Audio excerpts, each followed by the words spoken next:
creative, you don't get people to commit to quality support. And something like times who just want to survive, we supply them something.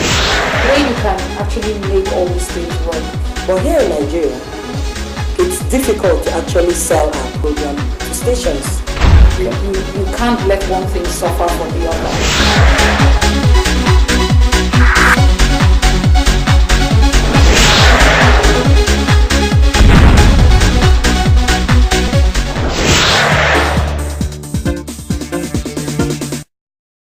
Hello and welcome. You are watching A Chat to the Professional, the show that has been designed to x-ray the activities of professional individuals and corporate bodies. As always, I remain Martin Sobu and I'm sure glad to be with you.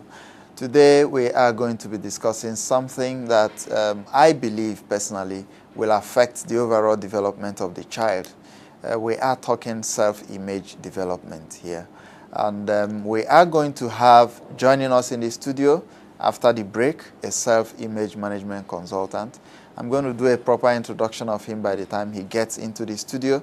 But please, if you are a school leaver, I would like you to go and get your pen and paper and put down some of the points, that he is going to let out to you, because I have listened to him talk a couple of times, and I can assure you, you have a whole lot to benefit from this. If you are in primary or secondary school, you equally need to do the same, because who you are eventually you are going to see will be dependent upon your perception of yourself as an individual. So we must take a break now. When we come back, we'll have our guest in the studio to discuss that. Please stay.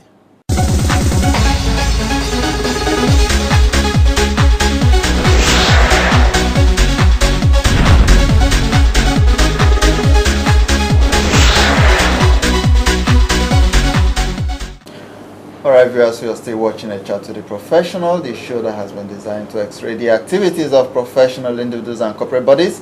Like I mentioned to you in my introduction, today we are going to be discussing self-image management. And with me here in the studio is a self-image management consultant. Join me now as I welcome Uche Nnadi. You're welcome to the show. Thank you so very much. Viewers out there, you're welcome. Self-image. What is it about? Well, self-image is a term that is used to describe the totality of a person's perception of who he or she is in relationship to himself or to herself, and in relationship to people around him or her, and to his or her environment.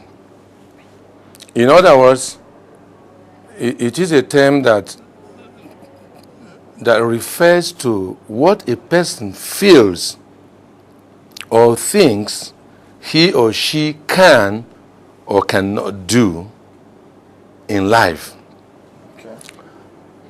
From that definition, we have some 4 salient points to note.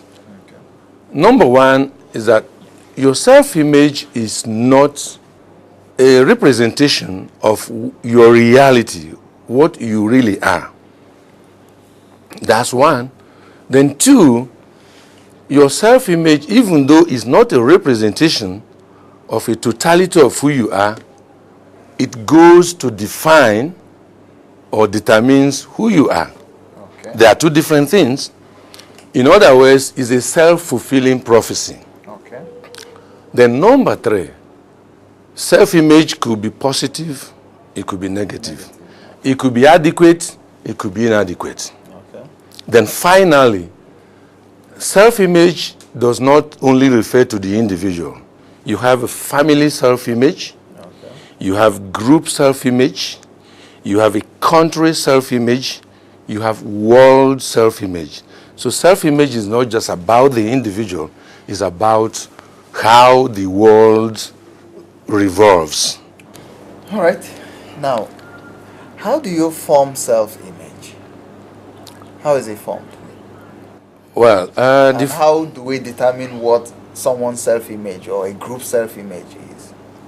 Now, The formation of self-image, we have to back off a little bit. Okay. By going to define this. Your self-image is formed from the very day you are born. Our body is the aspect of us that we use to relate to the outside world, to our outside environment. We see, we taste, we touch, we feel, and all that. All the sensations that come to us from the outside world come to us through our body. Then our mind is the interface between our body and our spirit. It is within our mind that we have our higher intellectual faculties of perception, reason, memory, imagination, intuition. We live there, then we get to the spirit. Well, we are not talking religion here, but that is the creative seat of power in us. The mind takes information from the outside world, our environment, through the brain. The brain is not the mind.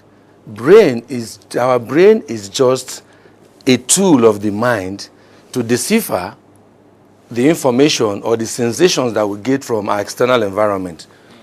Now, when we get such information, it's sent to the brain decodes, and it is the mind that determines what we do with it because of our higher intellectual faculties.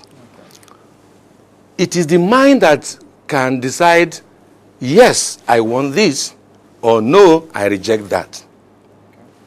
Now, when we were small, our higher intellectual faculties were not developed.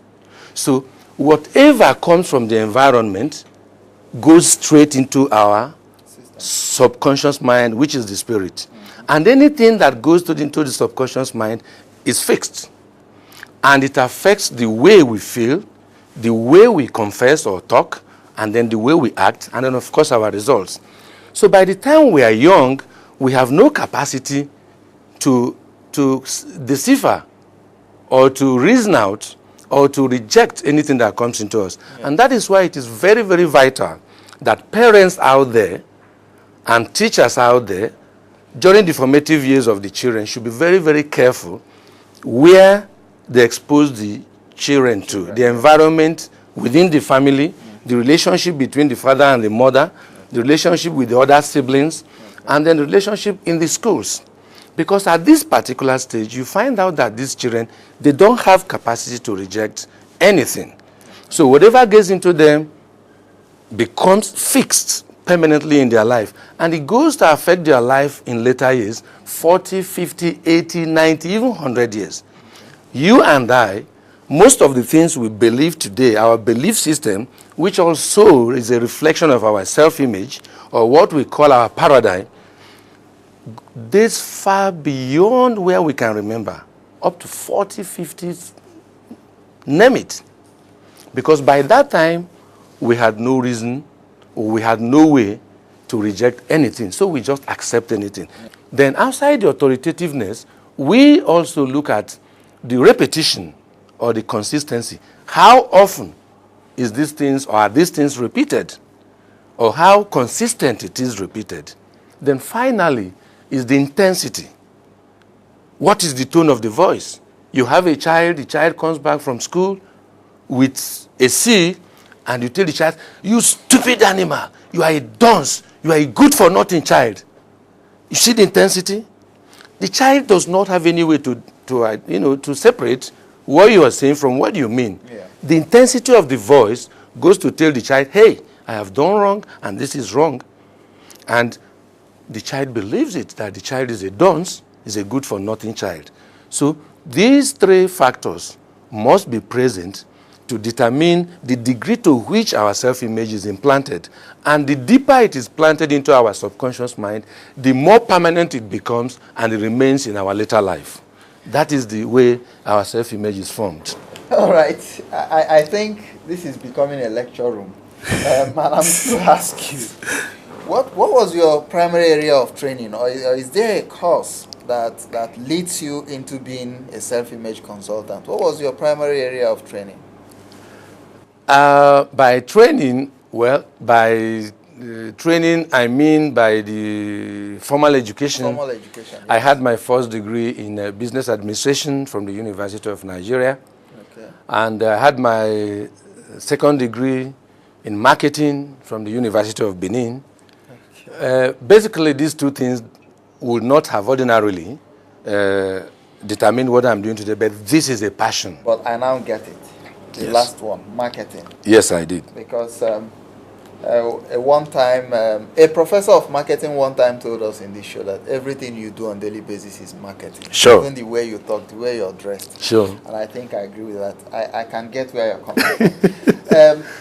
Now, you are going to have to tell us the effect of, self-image in the mental development of the child, but that will be after the break. Okay. So viewers, please don't go anywhere. We are going to take a short break and we'll be right back. Please stay.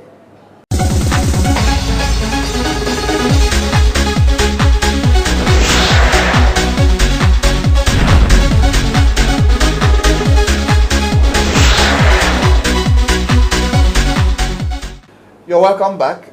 We are still discussing self-image, and I have with me in the studio a self-image consultant in the person of Uche Nnadi, who had his primary training in business administration and later went ahead to study marketing in his master's level. But today, he sees himself as a self-image consultant.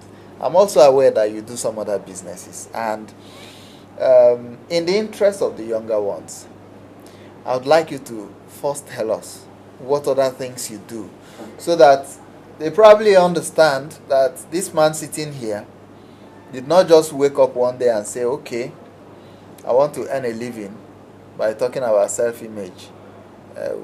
You have some other things you do, and sure. I'd like to share that with you. Okay. Just as a background information. Yeah.